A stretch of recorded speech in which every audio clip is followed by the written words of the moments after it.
గత 2-3 రోజులుగా కేంద్ర ప్రభుత్వం రాష్ట్ర ప్రభుత్వం సంబంధాలు ఫెడరల్ స్ఫూర్తి అనే పలు విషయాలపైన మాట్లాడుతున్నటువంటి సందర్భం. కాంగ్రెస్ పార్టీ నాయకులు, బీఆర్ఎస్ సంబంధించినటువంటి నాయకులు కూడా మాట్లాడారు. ముఖ్యంగా సబ్కా సాత్ సబ్కా వికాస్ అనే పేరుతో ఆత్మనిర్భర్ భారత్ వైపు అడుగులేస్తూ వికసిత్ భారత్ టార్గెట్గా ప్రియతమ ప్రధానమంత్రి నరేంద్ర మోడీ గారి నాయకత్వంలో గత 10.5 సంవత్సరాలుగా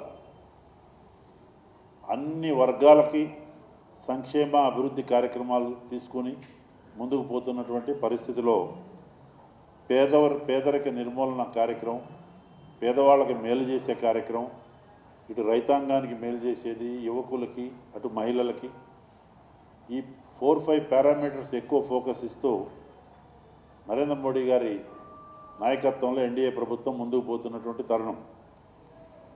గతంలో రాజ్యాంగాన్ని అవమానపరిచి రాజ్యాంగ నిర్మాత అయిన అంబేద్కర్ గారి పైన అనేక రకాలుగా వ్యాఖ్యానాలు చేసి ఓడగొట్టి ఇన్సల్ట్ చేసి కాంగ్రెస్ పార్టీ ఉన్న ప్రబుద్ధులు చరిత్ర మర్చిపోయి ఈరోజు సంవిధాన బచావో యాత్రలు చేసుకుంటా మరి రకరకాల రాజకీయ క్రీడకి మరి తెరలేపి సమాజంలో అనేక భేదాభిప్రాయాలు క్రియేట్ చేసే పరిస్థితిలో ఓటు బ్యాంక్ రాజకీయాలకి శ్రీకారం చుట్టినటువంటి కాంగ్రెస్ పార్టీ ఈరోజు కేంద్ర ప్రభుత్వం తరఫున ప్రధానమంత్రి ఆవాస్ యోజన కింద PMAY దేశవ్యాప్తంగా దరిదాపు 4 కోట్ల ఇళ్ళు ఇప్పటికే ఇచ్చి మొన్న బడ్జెట్లో ఇప్పుడు పెట్టబోయేది కూడా పెద్ద ఎత్తున టార్గెట్ పెట్టుకొని కోట్లాది ఇళ్ళు, ఒక ఇల్లు సెక్యూరిటీ ఇచ్చే పరిస్థితిలో స్వాతంత్రం వచ్చిన తర్వాత ఇంత పెద్ద ఎత్తున గృహ నిర్మాణానికి ప్రాధాన్యత ఇచ్చినటువంటి పరిస్థితి ఒక్క భారతీయ జనతా పార్టీ నరేంద్ర మోడీ గారి నాయకత్వంలోనే ఉంది. సహజంగా కాన్స్టిట్యూషనల్ స్పిరిట్ మెయింటైన్ చేయాలంటే అటు ప్రధానమంత్రి ఇటు ముఖ్యమంత్రి అంటే state list, central concurrent list, అదేవిధంగా విదేశీకి సంబంధించినటువంటి ఈ 3 లిస్టులు కార్యక్రమాలు ఉంటాయి. ఈ ఫెడరల్ స్ఫూర్తికి విరుద్ధం అనే ఒక తప్పుడు ప్రాపగాండ చేస్తున్నటువంటి ఈ తరుణంలో తమిళనాడు ప్రభుత్వం కూడా గతంలో అనేక ఉల్లంఘనలు చేసి అనేక సెంట్రల్ స్కీమ్స్ కూడా తమ స్కీమ్ కింద పెట్టుకొని వాళ్ళ యొక్క రంగు వాళ్ళ ఫోటోలు వేసుకొని ఇటు కర్ణాటకలో కూడా అదే పరిస్థితి ఉన్నటువంటి ప్రతిపక్షాల అధికారంలో ఉన్న రాష్ట్రాల్లో ఇది పరిపాటి అయిపోయింది.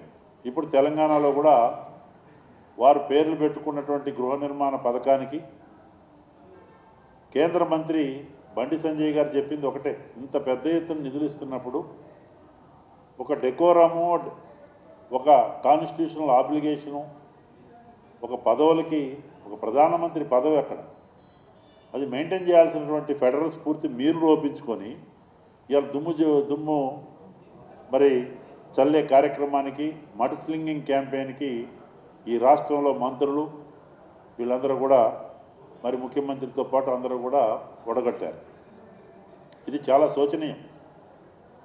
కేంద్రం అనేక రకాలుగా రైల్వే అభివృద్ధికి, విమానాశ్రయ అభివృద్ధికి, హైవేల అభివృద్ధికి పెద్ద ఎత్తున నిధులు, అన్ని రకాలుగా అన్ని రంగాల గృహ నిర్మాణం, ప్రధానమంత్రి గరీబ్ కళ్యాణ్ యోజన కింద ఉచిత బియ్యం, ఇట్లా అనేక పథకాలు ఇస్తూ మరి ఇటు సైమల్టేనియస్గా వివక్ష లేకుండా అన్ని రాష్ట్రాల అభివృద్ధి ధ్యేయంగా ఆత్మనిర్భర్ భారత్ వైపు, సెల్ఫ్ రిలియంట్ ఇండియా వైపు 3వ అతిపెద్ద ఆర్థిక వ్యవస్థగా రూపొందించే దిశలో ఇప్పుడు 5వ పెద్ద ఆర్థిక వ్యవస్థగా ఉన్న ఈ భారతదేశం 3వ అతిపెద్ద ఆర్థిక బలమైన శక్తిగా దిద్దుకుంటున్నటువంటి తరుణంలో మరి ఈ రకంగా దుష్ప్రచారం కేవలం ఈర్ష్యతో, అసూయతో, కడుపు మంటతో చేస్తున్నటువంటి ప్రచారం. ఇకనైనా మీరు ఎంతసేపటికేదో కేంద్రం ఇచ్చే నిధులను కూడా మీ ఖాతాలో వేసుకుంటూ రాష్ట్ర ప్రభుత్వం ఇంప్లిమెంటింగ్ అథారిటీ అయినప్పటికీ స్పష్టం చేయండి, కేంద్రం నుంచి నిధులు వస్తున్నాయి, ఈ సివిల్ సప్లై డిపార్ట్మెంట్లో బియ్యంలో ఇన్ని వస్తున్నాయి, అనేక రకాలుగా వైట్ పేపర్ మీరు పబ్లిష్ చేయండి. కేంద్రం గృహ నిర్మాణ పథకంలో ఎన్ని లక్షలు ఇళ్ళు ఇచ్చింది ఇప్పటికీ. ఎవరెవరు ఎన్ని నిధులు, గతంలో డబుల్ బెడ్రూమ్ల పేరుతో వారు స్టాంపు కట్టుకొని కేసీఆర్ గారి ఫోటోతో వారు ప్రచారం చేశారు. ఇప్పుడు మీ స్టాంపు గుద్దుకొని మీ నాయకత్వం మరి పేరు పెట్టుకొని మీ ఇష్టం వచ్చినట్టు ఇదేదో ప్రజా పరిపాలన అని చెప్పి రకరకాలు చేస్తున్నారు. మేము ఒకటే అంటున్నాం, రాజ్యాంగబద్ధంగా ప్రధానమంత్రి పదవికి గౌరవం ఇవ్వాలి. ఇది స్టేట్ సెంట్రల్ స్కీమ్స్లో ఎప్పుడు కూడా అటు ప్రధానమంత్రిది ఇటు ముఖ్యమంత్రిది ఉంటుంది. అక్కడ డిఎంకే కూడా కంప్లీట్ ఉల్లంఘన, రాజ్యాంగ ఉల్లంఘన చేసి గవర్నర్ని ఇష్టం వచ్చినట్టు మాట్లాడి కేంద్ర ప్రభుత్వ పథకాలు తమ పథకాలుగా చెప్పుకున్నటువంటి తరుణం. తమిళనాడు, కర్ణాటకలో అక్కడ కాంగ్రెస్ ప్రభుత్వం, ఇక్కడ డిఎంకే ప్రభుత్వం. ఇప్పుడు ఇక్కడ కొత్తగా వీళ్ళు ప్రజలకు ఇచ్చిన వాగ్దానాలు అమలు చేయకుండా కేవలం గ్రామాల నిధులు కానీ, గ్రామ అభివృద్ధి కార్యక్రమాల దగ్గర నుంచి, పంచాయతీరాజ్ దగ్గర నుంచి, ప్రధానమంత్రి సడక్ యోజన దగ్గర నుంచి అనేక నిధులు, లక్షల కోట్ల నిధులు తెలంగాణకు వస్తుంటే అవన్నీ చెప్పకుండా కేంద్రం వివక్ష చూపిస్తుందని ఒక కొత్త వరవడు స్టార్ట్ చేశారు. ప్రజల్లో వ్యతిరేకత మూటగట్టుకున్న సంవత్సరంలోపే వీళ్ళ దుకాణాలన్నీ తెరుచుకొని ప్రజల్లో గాలి అయిపోయి వాగ్దాన భంగం చేసి అక్కడక్కడ ఏదో అమలు చేసినట్టు చెప్పి రైతులను మోసం చేసి, యువకులను మోసం చేసి, అన్ని వర్గాలను మోసం చేసి, మహిళలను మోసం చేసి ఈరోజు కేవలం ఏదో ఒక రాజకీయ చర్చ పెట్టడం కొరకు ఒక డైవర్ట్ టాక్టిక్స్ ఎప్పుడూ ఒకటే, ఒక హైడ్రా పేరుతోనో, మూసీ పేరుతోనో, ఇప్పుడు కొత్తగా కేంద్ర ప్రభుత్వం మీద బురద జల్లే కార్యక్రమం. చివరికి పద్మ అవార్డులను కూడా రాజకీయం చేస్తున్నారు. ఇలా మందకృష్ణ మాదిగ గారు ఒక సోషల్ మూమెంట్లో చేసిన వ్యక్తిగా నేను అభినందనలు తెలియజేస్తూ, ఇప్పుడు డాక్టర్ నాగేశ్వర రెడ్డి గారు ఒక ప్రాంతంగానో లేకపోతే ఒక రాష్ట్రంగా చూడం, ఆయన రినౌండ్ డాక్టర్. ఏ ప్రాంతం నుంచి వచ్చినా ఒక తెలుగువాడిగా మనందరం గర్వపడాలి. అందరికీ పేర్లు పెట్టి మేమే ఇన్ని పేర్లు పెట్టాం, ఇంతమందికి ఇయ్యలేదు. ఇప్పుడు తప్పనిసరిగా కొన్ని గైడ్లైన్స్ ఉంటాయి కేంద్ర ప్రభుత్వం హోంశాఖ తరఫున, ఆ గైడ్లైన్స్లో వాళ్ళు పాటిస్తారు. కానీ చాలామంది ఇలా హైదరాబాద్ అభివృద్ధిలో అన్ని చోట్ల కూడా మంచి పేరు రావడానికి కానీ, హాస్పిటల్స్లో కానీ చాలామంది కాంట్రిబ్యూషన్ ఉంది. బరాబర్ తెలంగాణ అమరవీరుల సాక్షిగా తెలంగాణ ఉద్యమ నేపథ్యం, తెలంగాణ రాష్ట్ర నేపథ్యం, నిధులు, నీళ్లు, నియామకాలు దాన్ని దీనికి అంటగడుతూ పద్మ అవార్డుల్లో కూడా వీళ్ళకేదో పెద్ద తెలంగాణ మీద వీళ్ళు మాట్లాడే వాళ్ళంతా చాలామంది, కొంతమంది సరే అప్పుడు మూమెంట్లు ఉన్నప్పటికీ ఇప్పుడు మాట్లాడే వాళ్ళు ఎప్పుడు కూడా ఆ ఉద్యమాన్ని వ్యతిరేకించిన వాళ్ళు, తెలంగాణను వ్యతిరేకించిన వాళ్ళు చాలామంది ఉన్నారు. వాళ్ళే మాట్లాడుతున్నారు ఈరోజు. చాలా విచిత్రమైనటువంటి రాజకీయ పరిస్థితి ఈ రాష్ట్రంలో. కాబట్టి ప్రజలు అన్నీ గమనిస్తున్నారు. కేంద్రం మీద ఈ పద్మ అవార్డులు అడ్డం పెట్టుకొని మాట్లాడటం, లేకపోతే ఎప్పుడు ఒక సెన్సేషన్ కావాలా, ఒక డైవర్ట్ టాక్టిక్స్ కావాలా, ప్రజల దృష్టి మరల్చడం వరకు.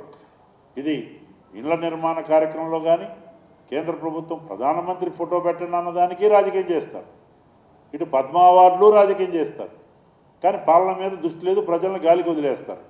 ఎంతసేపటికి అడ్వర్టైజ్మెంట్లు ఇన్ని లక్షల కోట్లు వచ్చినాయి, అన్ని లక్షల కోట్లు వచ్చినాయి, మరి ఎక్కడ పోతున్నాయి?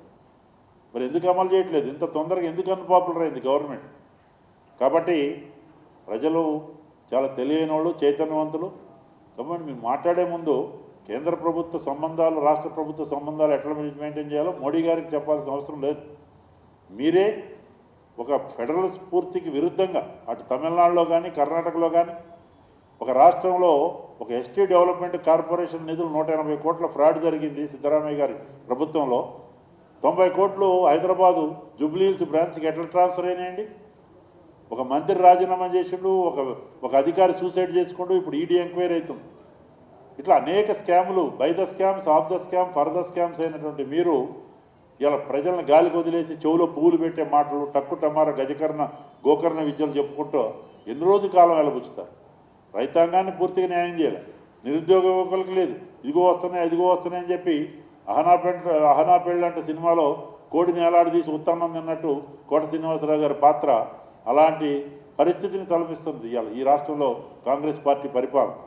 కాబట్టి మాట్లాడే ముందు దయచేసి రాజకీయం చేయకండి. కేంద్ర రాష్ట్ర ప్రభుత్వ సంబంధాలు తప్పనిసరిగా రాజ్యాంగబద్ధంగానే, రాజ్యాంగ స్ఫూర్తికి అనుగుణంగానే ఉంటాయి తప్ప మీరేదో సర్టిఫికేట్ ఇవ్వాల్సిన అవసరం లేదు. మీ యొక్క ఓటు బ్యాంకు, సంకుచిత మనస్తత్వంతో చేసే రాజకీయాలు, అంబేద్కర్ గారు ఇచ్చిన రాజ్యాంగం పుస్తకం పెట్టుకొని ఏదో మీరందరూ బ్రహ్మాండంగా ఏదో రాజ్యాంగాన్ని పరిరక్షిస్తామని డైలాగులతో ముందుకు పోవటం కాదు. ఎమర్జెన్సీ రోజులు కానీ ఇవన్నీ కూడా అందరికీ తెలుసు. ప్రజలకి ఎన్ని లక్షల మందిని మీరు జైల్లో పెట్టారో కూడా తెలుసు. కాబట్టి ఈరోజు పరిపాలన చేతగాక మీరు ప్రజా పరిపాలన అని చెప్పి అన్ని వర్గాలను మోసం చేసి అక్కడక్కడ ఏదో కొంత ఇంప్లిమెంట్ చేసి ఈరోజు కేంద్ర ప్రభుత్వాన్ని మీద నిందలేస్తే ఇదే మీ రాష్ట్ర మంత్రులు వాళ్ళ నోరులు ఎక్కడ పోయినండి? నితిన్ గడ్కరీ గారిని పొగిడారు, మేము బ్రహ్మాండంగా నిధి తీసుకొచ్చినాం. అని తీసి ఎక్కడి నుంచి వచ్చినాయి? నేషనల్ హైవేస్ అంతా నిధులు ఎక్కడి నుంచి వస్తున్నాయి? లక్షల కోట్లు. ఇవాళ రైల్వేల అభివృద్ధి చూడండి, ఎన్టీపీసీ ఎక్కడి నుంచి వచ్చింది? అనేక చేస్తుంటే ఎంతసేపటికి రంధ్రాన్వేషణ చేస్తూ భూతద్దంలో పెట్టి చూపించి ఏదన్నా ప్రతిదీ రాజకీయం చేయటం ఇది తగదు. రాష్ట్ర ప్రజలు ఇట్లాంటి యొక్క పోకళ్ళని క్షమించరు. మీరు ఇచ్చిన వాగ్దానాలు మరి 6 గ్యారంటీలు, 62 హామీలు, ఇంకొక 420 రకరకాలుగా వాగ్దానాలు చేసినట్టు ముందు అవి అమలు చేయండి అని చెప్పి సందర్భంగా తెలియజేస్తాం.